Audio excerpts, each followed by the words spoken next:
with your kids. Hola, niho, konnichiwa, assalamu alaikum, shalom, mahaba, moni moni wanji, namaste, jumbo, bienvenidos. Hi, my name is Jed Lee, and this is the Reading with Your Kids podcast. We're coming to you from the beautiful neighborhood of Reedville in the southwest corner of Boston, Massachusetts. We are so delighted and so very honored that you join us in our mission to help all families grow closer through reading. Please be sure to tell all of your family and friends about the show. Tell your kids' teachers, the librarian, their principal. And please be sure to subscribe to the show on the iHeartRadio app, on Spotify, Apple Podcasts, MW, Stitcher Radio, wherever you find your podcast. Today we're very excited to welcome back one of our favorite guest hosts, Jordan Saley. Hey, Jordan. Hello, and welcome to today's episode of the Reading with Your Kids podcast. I'm your host for today, Jordan. I am joined today by Auriane Desombre, here to talk about her new book, The Sister Split. Do you want to tell us a little bit about your book? Hi, yes, thank you so much for having me. I'm so excited to be here with you. The Sister Split is a reverse Parent Trap middle grade book. It's the story of Autumn, who is at the end of 7th grade, and her mom announces that she's getting remarried and moving the whole family to the suburbs and away from her very beloved New York City and her even more close, very best friend, Saskia. And so she and Saskia come up with this plan to basically be able to get her back to the city by the end of the summer by trying to get her mom to call off the wedding. So she goes to the suburbs and reels her stepsister to be, or not, if their plan works out, Linnea, to try to stop this wedding from happening. So they do a lot of wedding sabotage. They do their best 11-year-old relationship sabotage, and learn some lessons about family and dealing with change and how to find their place in the world. Mm-hmm. Yeah, I was really excited when I read the description for this because I loved The Parent Trap when I was a kid. Is that what inspired this, or did you write it and then be like, this is kind of reverse Parent Trap? Yeah, the reverse Parent Trap element definitely came later. I think the first draft was just kind of a lot of like, I'm 12 and I have big feelings. Life is hard. And then some of my early readers were like, cool, bestie, there does need to be a plot though to go with all of these big feelings. And I was like, oh, so true. And so I did some kind of thinking about Autumn's feelings and kind of like what she could do with them that could make for a fun story. And so yeah, the reverse Parent Trap element was very kind of like born out of Autumn's angst. Yeah, that's awesome. Were you a Parent Trap fan when you were young? Absolutely. That movie, both versions of that movie are so good. Yeah, I was literally just about to ask. I was like, are you a Lindsay Lohan type of Parent Trap or OG Parent Trap? I'm definitely like, I feel like I've seen the Lindsay Lohan version more, like it's just come up more for me in my life, but like I'll never turn down the original if that's what's on the menu, you know? Of course. Yeah. No, they're both proper cinema, honestly. Absolutely. What inspired you to like write this? Did you feel this way when you were Autumn's age, or did you see someone going through this? No, I mean, I never tried to sabotage any weddings. I was a good child, just like that on the record. But no, I think I've just been, writing for this age group, like doing a lot of thinking about what it means to grow up and like navigate all these changes. And I think growing up always involves like changes. And for Autumn, like certainly she's going through a period of intense changes in her life. Like she's moving, her mom's getting remarried. She has to kind of like rethink about what her family means and looks like. And I think that's just kind of in general such a parallel for growing up and like navigating like where do I belong in the world, where do I fit in my family. And I think it's such a complicated, hard, and beautiful process. It's like exciting and also a little sad. And so I just kind of wanted to explore all of those feelings in a way that's also hopefully fun, because I think childhood is also that. So yeah, it's so crazy because most people today, like, parents are divorced, and I feel like there's every story about divorced parents is always the step parents are evil and like that kind of thing. Like fairy tales, it's always the evil stepmother and stuff, you know. I think seeing a healthier divorce, maybe actually moving on would be nice.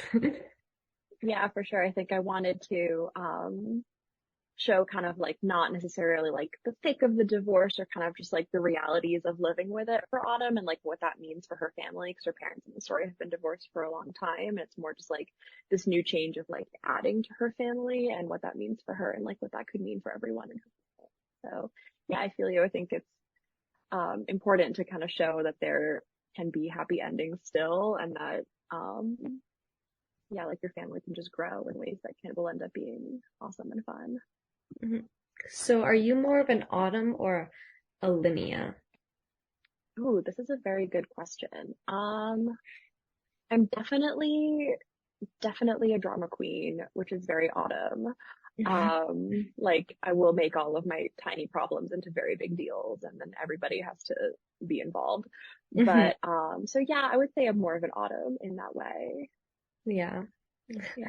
I guess but I'm not breaking any weddings apart, so you know, neither of them ultimately.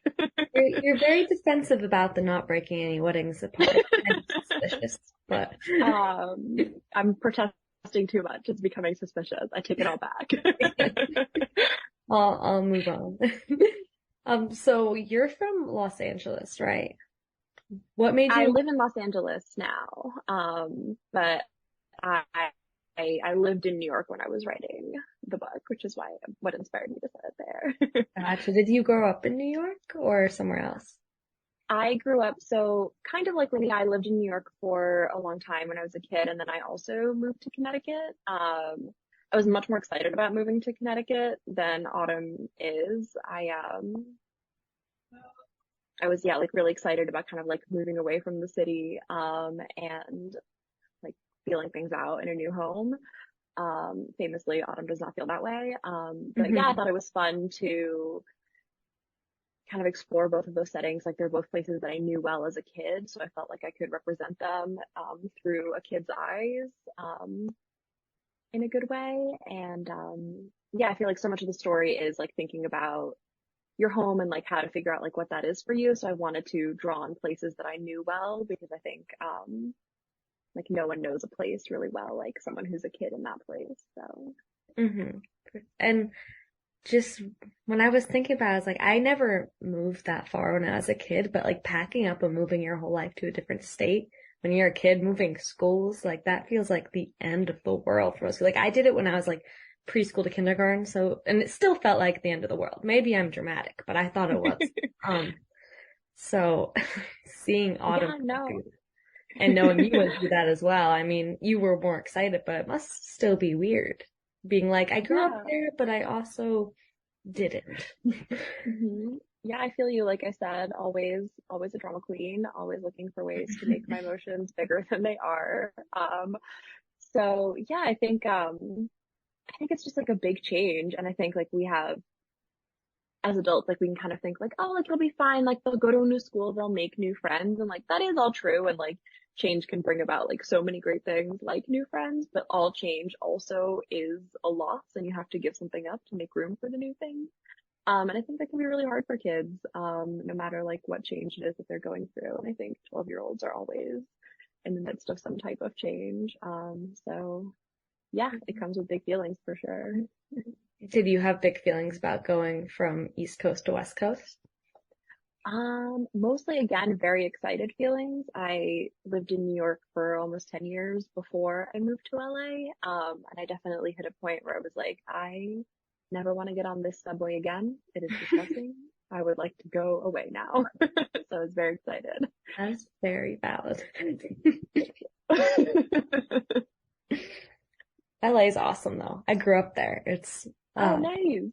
The weather's awesome. Too awesome though. Suspiciously awesome. It is suspiciously awesome. I was saying today, like it's mid-February and I'm suspiciously sweaty right now. Just like standing outside. What's up with that? Another thing in the description I was reading, it says there are LGBTQ themes in the book. Where do those tie in? Or is it a Yeah, surprise? Not really too much of a surprise, I think. So like I think I mentioned, Autumn has this very close friend in New York. Her name is Saskia, and I think the thing that's hardest for Autumn about leaving New York is leaving Saskia behind. And then when she moves to her town in Connecticut and starts to kind of get to know Autumn's friends, like the first things they want to know are like, oh, like who did you have a crush on back home? Like blah, blah, blah, like all of the very hot middle school topics. And that's kind of like Autumn's kind of trying to talk about how like, oh, like I've never really had a crush. And it's kind of like something that's weighed on her is the fact that like having a crush seems to be such a ubiquitous feeling for a lot of her peers, and kind of something that everyone's really interested in, and it kind of hasn't been for her. And for the first time, like these girls aren't like really taking no for an answer, and they're like, no, like you must have, like this is what it feels like to have a crush. Like there must have been someone. And as they're kind of describing what it feels like to have a crush, she's like, hold on, this suspiciously feels like how I feel about my very good friend Saskia. And so she's kind of like thinking for the first time about what that might mean and for her and for this friendship. And yeah, also kind of like has this queer mentor, not the right word, I don't really know what the right word is, but like a camp counselor figure who she realizes has a girlfriend, and so she's has that kind of like parallel of like, oh, like is this what I want from my life, or like what do I want from this friendship, and like these feelings that I'm just kind of learning how to label. Yeah, I mean, because like kids are never taught that girls having crushes on girls is perfectly normal. I feel like when I was younger, I was like, I really like hanging out with this other girl. She's my extra best friend. I couldn't possibly have a crush on her. And I feel like that's something that's way too, I feel like it's 2023. How have we not made it normal to talk about? Oh yeah, I feel you. It's such a like retrospective thing of like looking back and being like, yep, that one, that was a crush. That was just a big, huge crush. So I feel like Autumn's kind of having that like glass shattering moment just like a little earlier of like, oh, is that what this is? Like, does not everybody feel this way about their best friend? Fascinating. I really thought we were all on the same page.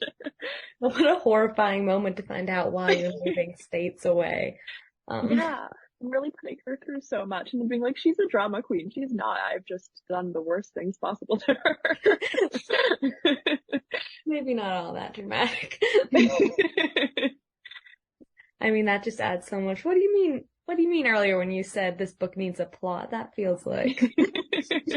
Right? Like, excuse me, she's having big feelings, one right after the other, which is kind of the plot of being 12 in general, I feel, so. Yeah, middle school is a horrible, horrible time. It's just so much all the time. Did I see that you were a middle school teacher? I am. I teach 5th and 6th grade combined. Yeah. Whoa. Is 5th grade considered middle school out here? It's so technically I'm at an elementary school. Yeah. I feel like when I say elementary school, people assume 1st grade, and 5th and 6th grade is very different from 1st grade. Yeah, so sure. Middle school feels like the vibe. Yeah. I know back when I was in middle school, it was 6th through 8th grade is middle school, but some places count 5th grade. I don't know. Yeah, I was like, my middle school started at 5th grade and I thought that was normal. And then everybody else I know I have ever met as an adult was like, yeah, I started middle school in 6th grade. So I was like, okay, this is me. Do any of those middle schoolers that you teach, do they inspire this at all? Or do you see Autumn in any of them? No, I try to very purposefully not draw like specific inspiration from any of my students, just like, to not make it weird for them. But I think definitely like, the general feelings that they're all going through of growing up and kind of navigating being 12 and it being kind of a time of inherent change of like you're not one of the little kids yet anymore, but you're not really one of the teenagers yet. Like you're in this in-between space. It's just kind of inherently a moment of change. I think is so universal that like any 12-year-old who's kind of whatever they're going through, I think that is the root. So I'm always very inspired, just like in general, being around them and like seeing them navigate this stage of their lives that can be so inherently complicated. So yeah, no specific students were involved in the making of this book, but definitely the general vibes are there. General middle school trauma. Yes, exactly. Middle school is when you first like really start to come into these complex emotions, I feel like, because I have a friend who teaches elementary school and they're like, they just are experiencing like strong emotions, but they don't know how to deal with it yet. So it's all like just screaming and throwing things and such. And I feel like once you get to middle school, it's like, maybe I should start handling this better, but you don't have the tools to. Yeah, for sure. It's like learning how to deal with life, but also life is so hard. Is therapy getting more common for that age group yet, or is it still a taboo thing? I like to think it is, I think it's a time where kids, at least like at the very least, are like aware of the concept of therapy and like what it is. And I don't think it's as stigmatized. So, I like to think kids are a little more comfortable saying like, hey, like, I would love to have a few sessions with the school counselor to like talk about this issue I'm having. Or like, yeah, see a therapist more regularly outside of school. Just, learn those tools. Cause I think even if there's not anything specific going on, it's like you said, like they're learning kind of for the first time how to navigate, big feelings in a more adult way that isn't, because, like the kind of 5-year-oldness of it isn't what they can turn to anymore. So yeah, I like to think it's more normalized. I hope so for Autumn's sake because she could use a session or two. Autumn just so much use she could use it based on what. So is this a one-off book, or are we going to see more of Autumn? I think for now it's a pretty one-off book. No, I think for now Autumn's story kind of wraps up in a nice way by the end. She learns to navigate the big feelings that she's having, or at least like she's on the road to it. And I like to think it's a good closing point for her for now, but who knows in the future. Do you have any siblings that like inspired this sisterly love book or? Yes, I do have siblings. So I have a stepsister of my own. I was, again, unlike Autumn, very excited about the idea of having a stepsister. I have a little brother too. And, yeah, I think just like having a stepsister in my life, I was super over the moon about it. She's, quite a bit younger than me. So, it was super exciting. Like when we first met, I was like a teenager and she was still in middle school herself, kind of around Autumn's age. And so I think we were both like really excited about having ourselves in each other's lives and like having that relationship. But yeah, I think it's like a really special bond to have like this kind of like not found family, but like assigned siblings that you didn't necessarily grow up with your whole childhood, but that are part of your family now. I think like, and I think it's like so cool to see more of that in like stories for children and like having kids see like their type of family represented and like their sibling dynamic put out there a little more and a little more normalized because like you said, it's so common these days for children to have more blended families in different ways. Yeah, it's always the ugly stepsisters who are at the villain. Yeah, it's only, yeah. It's never I mean, everyone I know who has step siblings, it's just their sibling, and I will never understand why media portrays it in such a. No, yeah, absolutely. I think it's such a fun dynamic to have. I'm just like, oh my gosh, like, I just get this bonus sibling. What a good fun time. So when parents read this with their kids, is there any like message or any talking points you think they could be talking about? Yeah, I mean, I think there's a lot of the things that we've been talking about can be things that are important issues for teens to know about, like the LGBTQ timeline, or not timeline, plotline, and also like it's talking more about like blended families and like what can come after divorce. And I think those two are important for kids to know about, like whether it's something they're going through themselves or like something that they know about, like a friend is going through, like someone they know at school. Just to kind of have like a good idea of like what these issues mean for themselves or for their classmates. I also think in general, like there's a lot of Autumn struggles to communicate her feelings with her mom, and I think her mom also has moments of struggling to hear Autumn because it's like such a stressful time for her, like planning the wedding and everything. And obviously it's a big stressful time for Autumn. And so I think in general too, like tweenhood can be a time when kids struggle to communicate their feelings to their parents or to like turn to adults for the problems that they're having or like that are going on in their lives. And so I think like it can be a way for parents to talk about how to talk about feelings with each other, like with kids and with parents. Because yeah, that's like one of the tools that kids need to learn. And like I think we can sometimes think that comes naturally to them to talk about their feelings with adults, but it can be something that's really scary or that like they can be nervous about like how to explain themselves right or like how to advocate for what they need if they don't necessarily know what it is that they need to like solve the problems that they're having.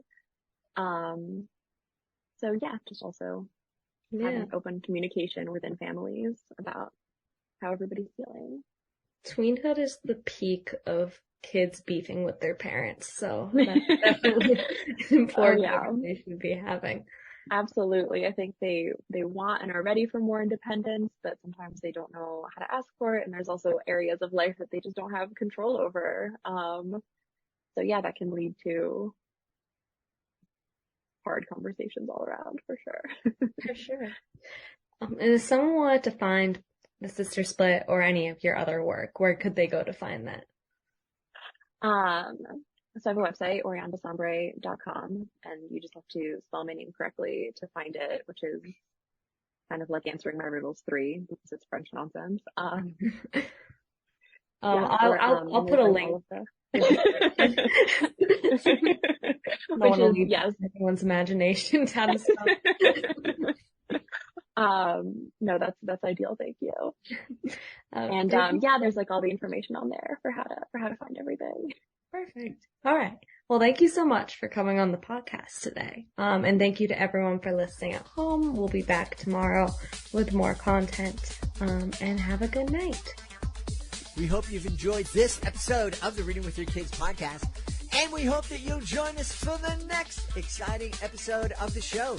To make sure you don't miss a moment of the show, please be sure to subscribe to the show on the iHeartRadio app, on Spotify, Apple Podcasts, Amazon Music, Stitcher Radio, wherever you get your podcasts. Big thanks going out to my team, Fatima Khan, Rory Grady, Jordan Saley, Will Cheever, Cassandra Masonet, Stephanie Davila. I want to thank my beautiful wife for all the support she gives me. Most of all, we all want to thank you. Thank you so much for taking the time to join us today, and as always, thank you so very much for taking the time to make the world a better place by reading with your kids. I'll be looking for you in the next edition of the Reading with Your Kids podcast.